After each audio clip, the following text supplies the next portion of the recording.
So what is my channel all about? Well, clearly it's about trees and tree care, but it's also about what I run into during my work week. Typically I do my video editing on Saturday morning, and I try really hard to get out at least one video per week. This is definitely an educational channel, and the content is for those of you who really want to learn about trees. But there's a few other variations that I like to talk about, and that is the wood that comes from the trees. As many of you know, I'm also a woodworker, and I like to feature some of the wood in some of the videos that I use. I occasionally like to show individual trees. This is an amazing flowering dogwood. This is, I believe this is the Edwardii with the large flowers. Full bloom, just an amazing tree. This is an unusual tree because it is so tall. It's a Chinese elm. Generally they're short and squat, but this was an unusually tall example from a very old part of town. Wood. This is a woody. I was curious, so I asked the owner of this car what kind of wood was used in this car, and he said it was maple. I would have guessed mahogany, but apparently the wood is stained to look like mahogany, but maple must be a stronger, more durable, hardy wood that works out. See that paddle? I made that. That's out of wood. I'm showing this little piece of the video because I really love the fact that we've got a lot of water in our reservoirs. And the volume of water that we have has come back to where it's supposed to be. We've been in a drought for such a long time. But let's get on to the topics that I want to talk about in this video. And one of them is the fruit that is coming ripe at this time of year. Clearly the plums are ripe, the apricots are ripe, and you know that different parts of the country fruit ripens at different rates of time. The calendar is not the same for colder regions as it is for California. So I'm on my way to an estimate, and I drive down this long driveway, and what do I spot? A cherry tree loaded with black cherries. I thought to myself, well, on the way out I should stop and pick a couple of cherries, see what they're like. I thought, you know, I should just ask her. So I was there, I said, oh, I noticed your cherry tree. She says, oh, it is loaded with cherries, and more cherries than I've ever seen. She says, I asked her, I said, you mind if I stop and pick a few? She says, oh, help yourself, take as many as you want. We can't eat them all. So I got my hat out. I'm gonna fill up my hat at least. I wish I had more bags.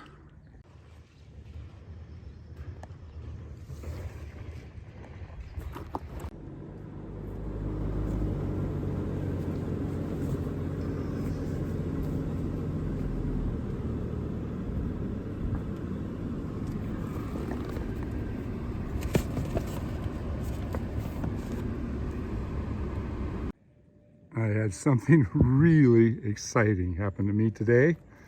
I want to show you this. This hardly ever happens. Once in a great while, I'll pick a few cherries, but the birds always get them. And I've got half a bag full of cherries here. They're at their utmost peak of ripeness. Some of the birds had got, or some of the cherries had bird marks, but I'd say 85% of them were in pretty good shape. The client said I can pick as many as I want. I can only eat so many cherries, but wow, I am so enthralled with this find. I love what I do. I find these opportunities and I take advantage of them. Pruning cherry trees, best not to top them. Allow them to develop, allow them the stature that they need to be. Over in Los Gatos, and I have a Quercus agrifolia, a coast live oak, that the client indicated to me that it changed.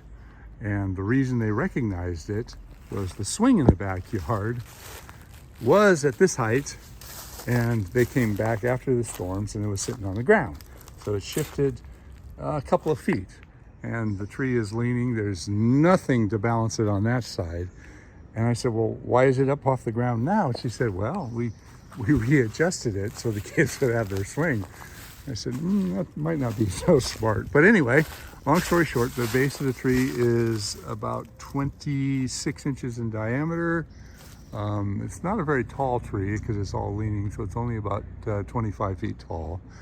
It's completely one-sided. I did walk up to the base here, and the soil was very soft, so it clearly has moved. I think that because it shifted, it's very likely got some broken roots. It's a very much one-sided tree. It's leaning on all these wires up here. You can see one of them is quite hard. It's one of the telephone cables.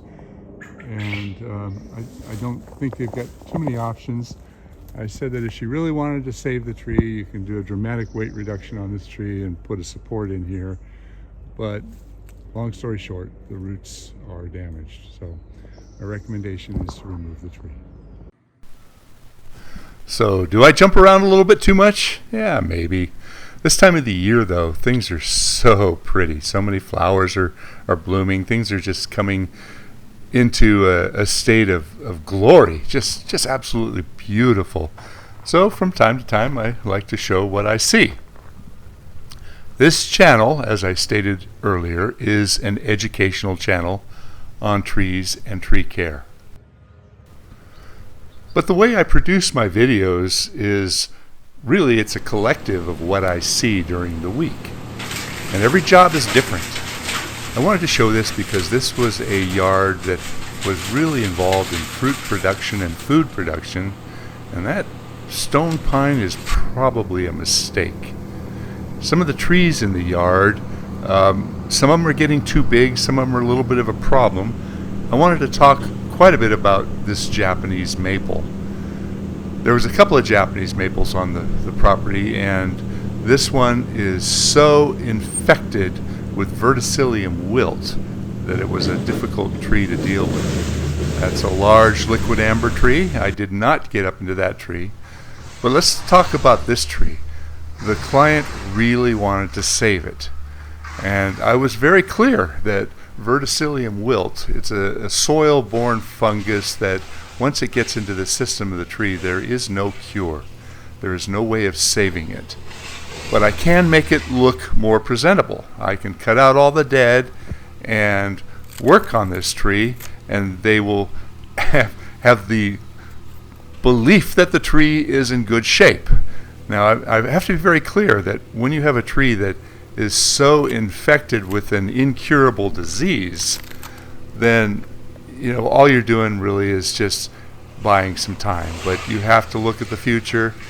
Now, this disease sometimes goes quite slowly. So I can't say that cutting out the deadwood was a mistake. But here you can clearly see that a lot of the major limbs in this structure are completely and totally infected. Now this particular one had one area that was still alive. That's that top branch off to the left. But if I took that off, it would have really imbalanced it, so I cut all the dead out of it. Here you can see more and more of the upper canopy is just full of dead. Now it's kind of sad because especially the woman in this family, she just absolutely loves this tree. And if you have a tree that has sentimental attachments or sentimental value, or say this was a tree that you planted when you first bought the house, people don't want to lose their trees. But you've got to be honest. You got to tell them what's going on. And a little bit further on here, you'll see what the tree is like. There, I cut off this limb, and it was clearly infected, and you can see what percentage of it had the verticillium, and very, very little of the life is left in that branch. So I cut it off even further down, and it was still totally infected. How fast it's going to spread to kill that branch is anybody's guess. This was a tree that they just planted. It was a coral bark maple. And I want to talk a little bit about that. The tie in the tree on a thin bark does cause damage. So be very, very careful when you stake a tree. You don't want it to be staked in such a way that it's going to make things worse. This is the tree after I finished taking all the dead wood out of it. And as you can see, it doesn't look too bad. The client came out and she said, "Oh, it's beautiful." Well, it's not. This is another Japanese maple that we cut down in the front, and it was a sizable tree, and you can see how much of that tree is infected with the same thing, the verticillium wilt. Yet another problem.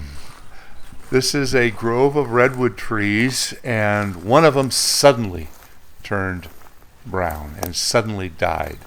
The client wants to know what's going on, what happened. Well, there's a serious problem that we're experiencing in our area of trunk canker disease in redwoods. And I looked up the trunk, and it's kind of hard to see in the video, but there's little spots of glistening pitch. Let's see if you can see any of it there that's oozing out of the bark.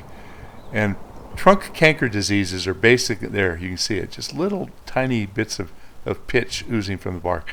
A trunk canker disease is basically a clogging of the transport tubes in the cambium tissue.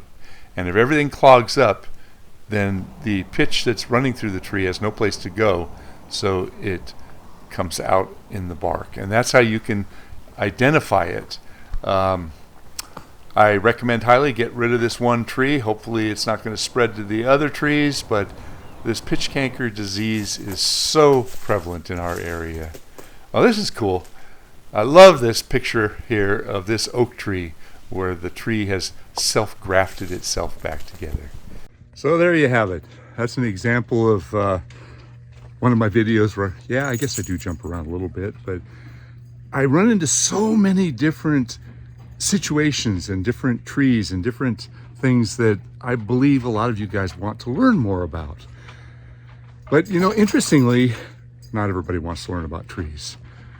I would say maybe 5% of the population of the world even care to learn about trees, which is kind of sad, because if you think about it, if you go way back in time to the indigenous peoples of any area of the world, the trees were so critically important for survival.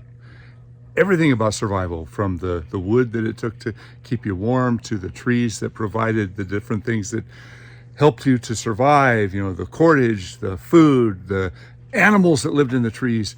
But modern day man, people just don't think about trees. Most people cannot tell the difference between a pine tree and a redwood. They see big tree, that's all they see. So my channel is about helping you guys, that's you, and you, there you go, to actually care about trees and learn about trees. So thanks for taking the time to view this kind of drawn out video. Please subscribe, please hit the like button, you know, hit that little bell up there if you want to keep involved, and thanks for your support. New hat.